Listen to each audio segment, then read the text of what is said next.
ආයුබෝවන් කියලා පිළිගන්නවා ඩොක්ටර් ටූල්ස් YouTube channel එකට. ඉතින් මේක මගේ පළවෙනි වීඩියෝ එක. මම මේක ගොඩක් කල් ඉඳන් කරන්න හිතාගෙන හිටපු දෙයක්.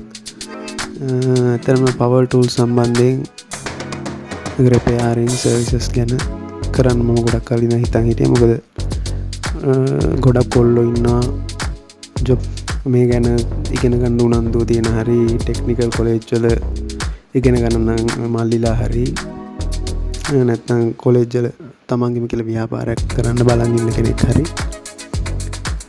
ඉතින් මහත් මේක ඉගෙන ගත්තේ ගොඩක් මහන්සි වෙලා. ඇත්තටම අද හොන තැනක ඉන්නවා.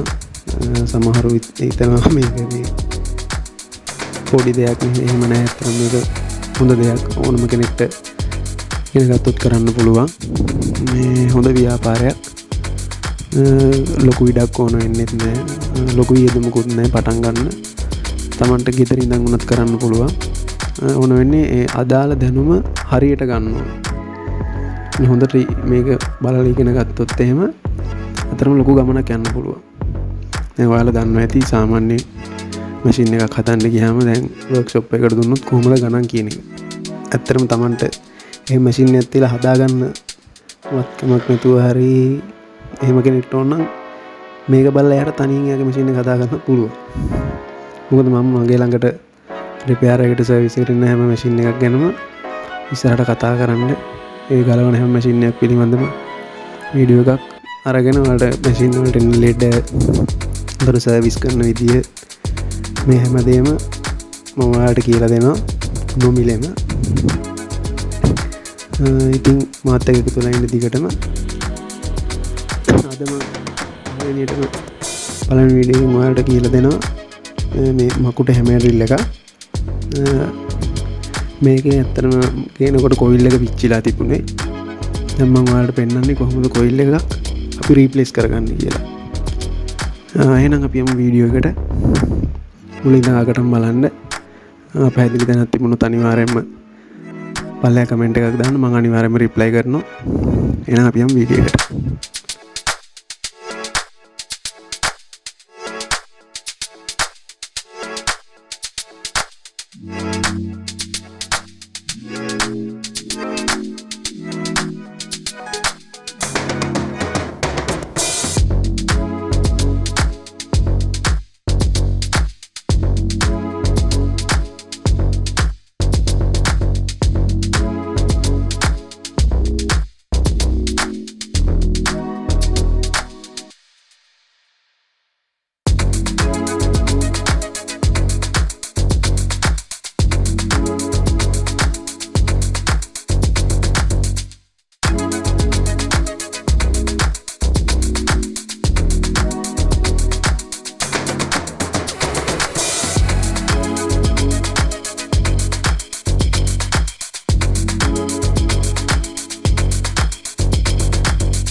දැන් අපි කොටස් දෙකකට වෙන් කරගත්ත ආමේචර් එකයි කොයිල් රීල් එකයි තියෙන වෙනම දැන් අපි වෙන් කරගත්තා. ඔයාලට පේනවා ඇති මෙන්න මෙතන කොයිල් එක පේනවනේ හොඳටම බර්න් වෙලා කොයිල් කැඩිලා පිච්චිලා ගිහිල්ලා තියෙන්නේ.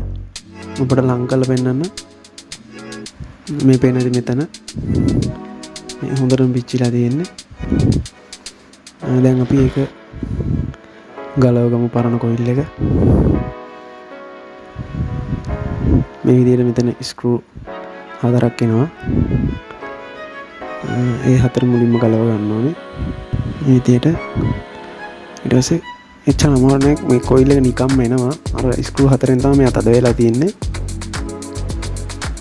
පේනවා ඇති බර්න් වෙච්ච කොයිල් එක.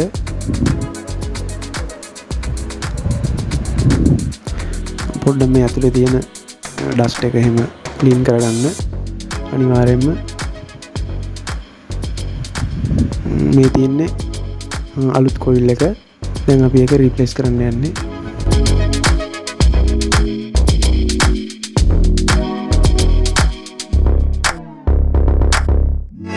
ඔයාලට පේනවා ඇති මේක වැටෙන්න කට්ට හතරක් තියෙනවා මෙතන.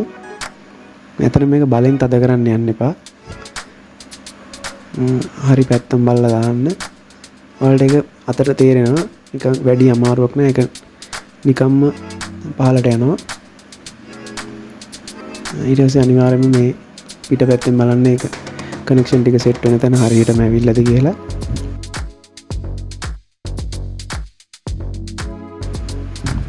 දැන් හරි. දැන් ආපහු අර ස්ක්‍රූ වලින් මෙයාව තද කරගන්න ඕනේ.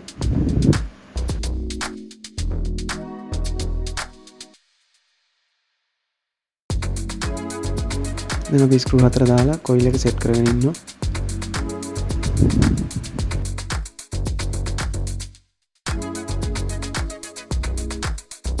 අතන මේක බොහොම පරිස්සමෙන් කරන්න ඕනේ. මොකද අනිත් කොයිල් වලට කිසිම හානියක් වෙන්නේ නැති වෙන තමයි කරන්න ඕනේ. හරි. දැන් අපි කොයිල් එක හයි කරගෙන ඉවරයි. දැන් අපි ආමේචර් එක තියෙන කොටස සම්බන්ධ කරගන්නවා.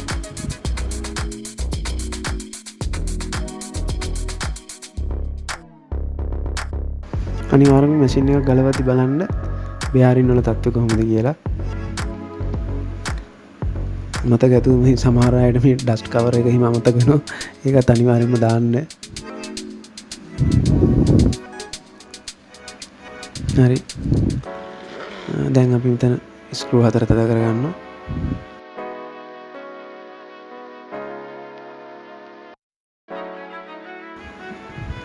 මේ තියෙන කාබන් බ්‍රෂ් දෙක. දැන් අපි මේ දෙකත් හයි කරගන්නවා.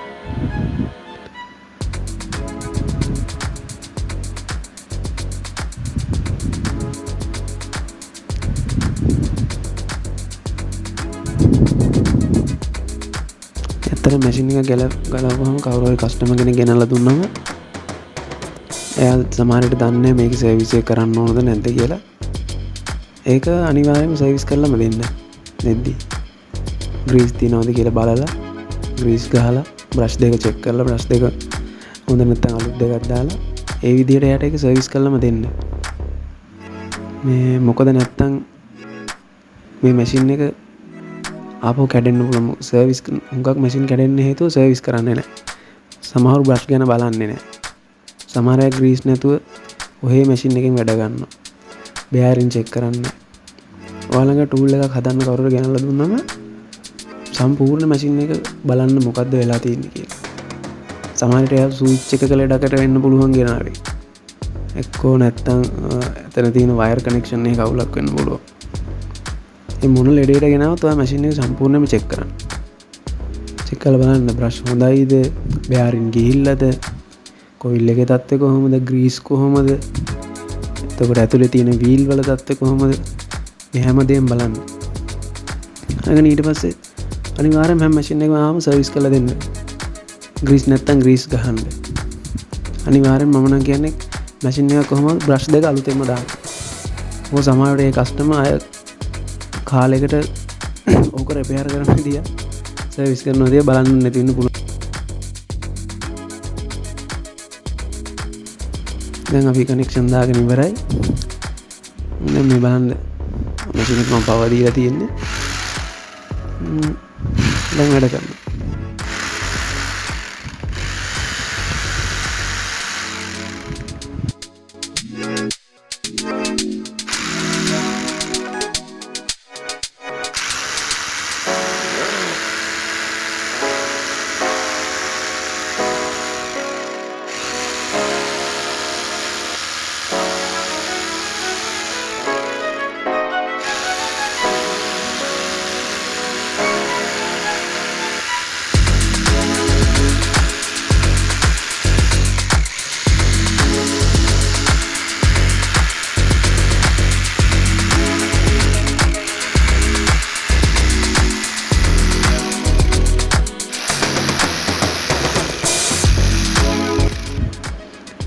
මේ විදිහට අනිවාර්යයෙන්ම පරිස්සමෙන් ගොඩක් අය මේ ගොඩක් පළපුරුද්ද නැතුව මේක මේ විදිහට මේ පිටිපස්සේ කව එක ඇරලා මේ චෙක් කරන්න යන්න එපා.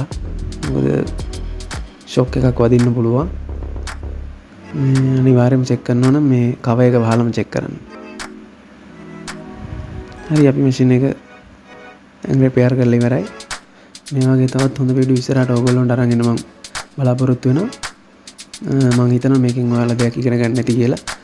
අඩුපාඩු ඇති මොකද මේ මගේ පළවෙනි වීඩියෝ එක. ඔයාලට ඕන ප්‍රශ්නයක් තියෙනවා නම් අඩුපාඩු තියෙනවා නම් අනිවාර්යයෙන්ම කමෙන්ට් එකක් දාන්න බලන්න. මම අනිවාර්යයෙන්ම රිප්ලයි කරනවා.